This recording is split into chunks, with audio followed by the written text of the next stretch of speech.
Olá, bom dia. Hoje é dia 30 de junho, né? O último dia aí do mês. A gente está começando uma aula com a turma 232. É isso, gurizada? Uma manhã chuvosa em Porto Alegre. A gente vai começar a aula. Vamos falar hoje sobre quais foram as tramóias, né? Quais foram os antecedentes aí do golpe ocorrido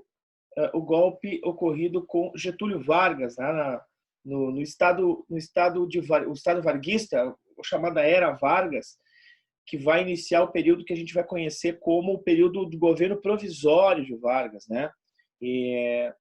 Bom, esse período é um período muito contraditório da história brasileira, mas ele também é um pouco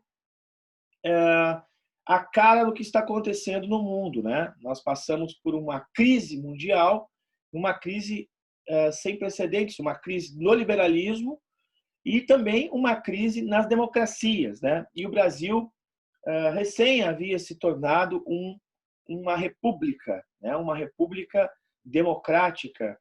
E a gente vai ver um pouco isso, a gente vai voltar um pouquinho para tentar entender e começar esse nosso segundo semestre, né? A gente está começando aí a caminhada do segundo semestre, falando na década de 30 do Brasil, que foi extremamente importante, porque na década de 30 é que o Brasil se enquadra no modelo produtivo capitalista, né, mundial, com as indústrias de base e tal.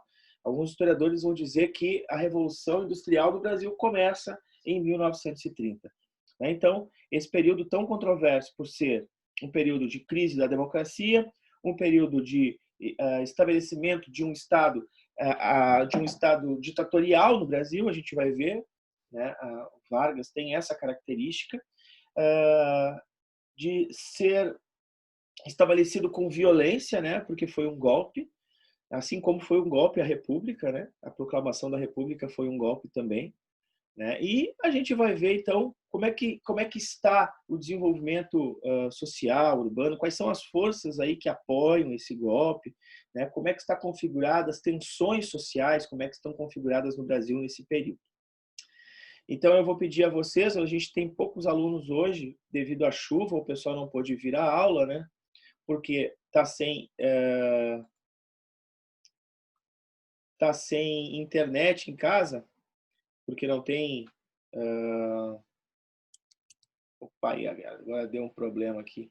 Porque não tem energia. Então, nós vamos discutir hoje com poucos alunos em aula. Temos aqui agora o Arthur, o Gabriel, o Guilherme, a Laura, o Lorenzo e o Luiz Fernando. Antes de começar a minha aula, eu queria dizer a vocês que os trabalhos que vocês deveriam encaminhar com as ponderações semestrais, né, que eu deixei lá na Iônica, né, vocês podem encaminhar e não esqueçam de colocar o nome no arquivo, né? Coloquem o nome de vocês, por exemplo. O trabalho foi feito pelo Guilherme, então coloca lá, Guilherme Gonçalves, trabalho de história, Laura Vilk, e assim por diante, porque quando eu vou abrir, às vezes não tem nem lá dentro o nome, então fica difícil para eu saber quem é que fez o trabalho, depois que eu abro todos os trabalhos, e como eles são digitalizados, né, fica mais difícil ainda, a gente não tem contato físico, então é por isso que eu peço a vocês. Certo? Então vamos nessa. O que ocorre, então? A República Brasileira estava moldada aí sob uma tutela de um Estado onde havia o voto aberto, né? Um Estado onde havia negociatas entre os governadores, né? Então, e o governo federal, a política dos governadores, e, sem dúvida alguma, ela vai ser caracterizada por a República do Café com Leite, que é aquele pacto que foi feito entre os cafeicultores, né, de São Paulo e Minas Gerais, para irem alternando o poder no Brasil. O problema é que essa política ela vai se esgotar no momento em que o Brasil passa, né, a partir da década de 20, né, tem o surgimento de um movimento operário no Brasil, um movimento chamado anarco-sindicalismo. Depois nós temos em 22 a fundação de um partido que é um partido unitário no Brasil. É o primeiro partido no Brasil que é o mesmo partido para todos os estados, que chama PCB, Partido Comunista Brasileiro. Antes haviam partidos estaduais, ou melhor dizendo, regionais, né? tipo o PRP, Partido Republicano Paulista, Partido Republicano Rio-Grandense, Partido Republicano Mineiro. Não havia, né, um partido como hoje, nós temos uma estrutura que é nacional, né, que temos o MDB, que temos o PSL, que temos o PT, que são partidos, né, que têm uma capacidade de cobrir o âmbito nacional. Não. Lá no período, né, da República Velha, a primeira República do Brasil, os partidos eles tinham um caráter mais regional, do Estado. Representavam, na verdade, as elites locais. A gente pode chamar as elites de oligarquias, né? Então, a oligarquia do Rio Grande do Sul era representada pelo Partido Republicano Rio-Grandense, a oligarquia de Minas, Mineira e tal, e assim por diante. Muito bem. O que acontece? Na década de 20 também nós temos um movimento artístico chamado Movimento de 22, né? É o movimento da Semana de Arte Moderna, que questiona uma série de coisas no Brasil, fala sobre a brasilidade, né? Traz um modernismo para o Brasil. E depois do final da década do século XIX, gente, não houve uma incorporação. A gente tem um problema, porque os africanos que estavam sendo escravizados, né? Então, as pessoas escravizadas não tiveram oportunidade de ingressar, não houve projeto, né, para incorporar esta massa de trabalhadores que eram escravos, né, que não tinham direito nem à sua própria vida, não teve nenhum projeto de incorporação dessas pessoas. No quê? No mercado de trabalho, na sociabilidade, no desenvolvimento do Brasil. Muito antes, pelo contrário, a gente pode falar sobre um chamado racionalismo racial, né? Ou seja,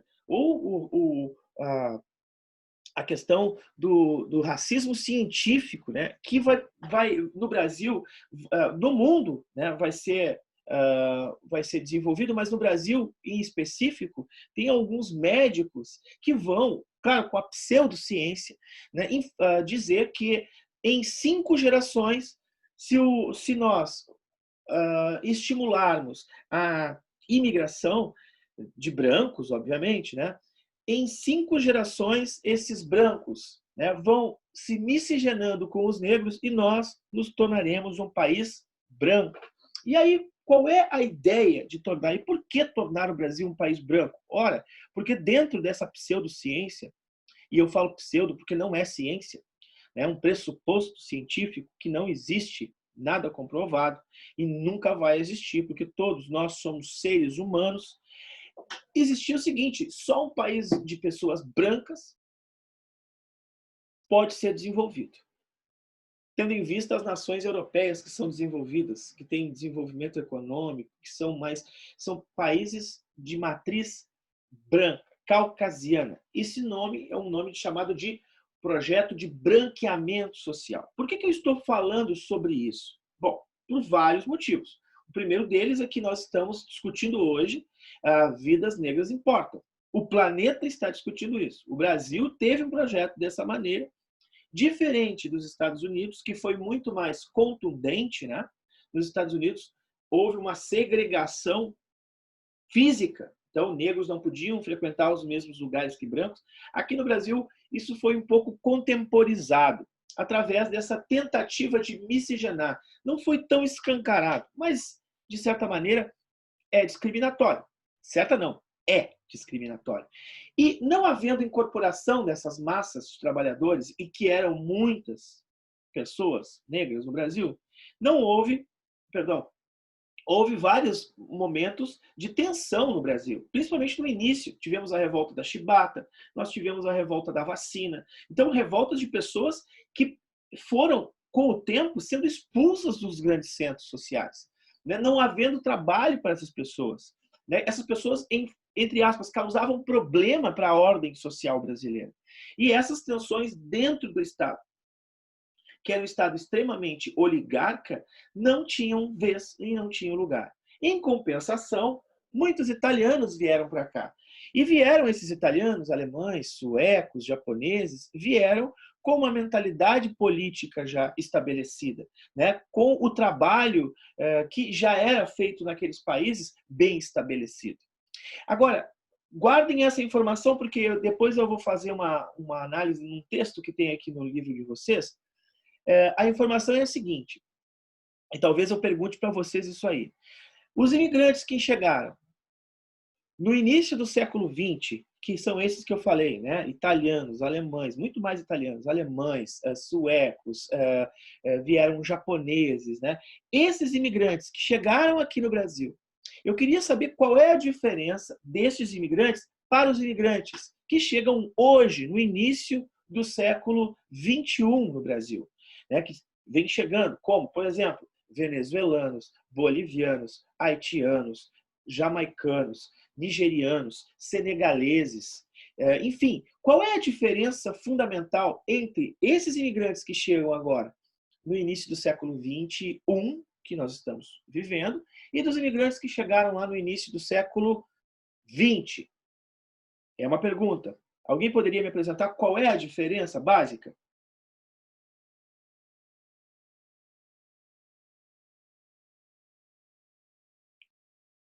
Ou quais as semelhanças e quais as diferenças?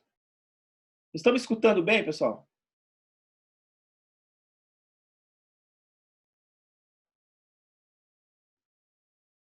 Pessoal, eu fiz uma pergunta.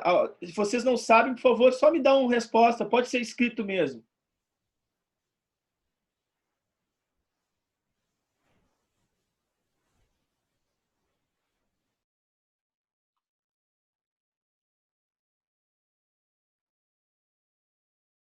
Vocês estão me escutando, pessoal?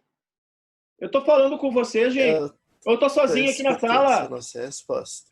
Ah, Eu tô oi? escutando, só não sei a resposta. Tá, vamos lá. Me E tem ajudem. gente falando no chat.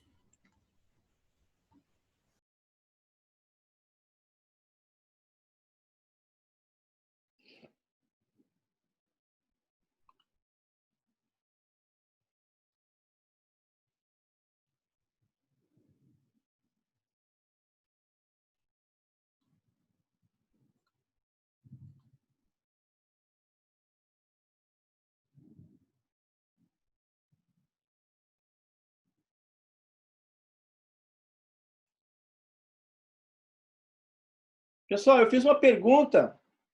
Eu vou perguntar de novo. Pessoal, olha só, a gente está em aula, correto?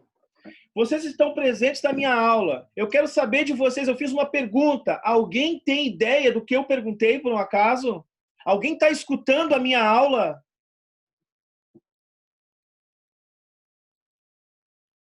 Tô ouvindo, senhor. Eu tava tentando formular a resposta, mas a Laura ela já tinha mandado algumas ali. Eu não recebi nada aqui, entendeu? Até desativei o bate-papo aqui, eu acho.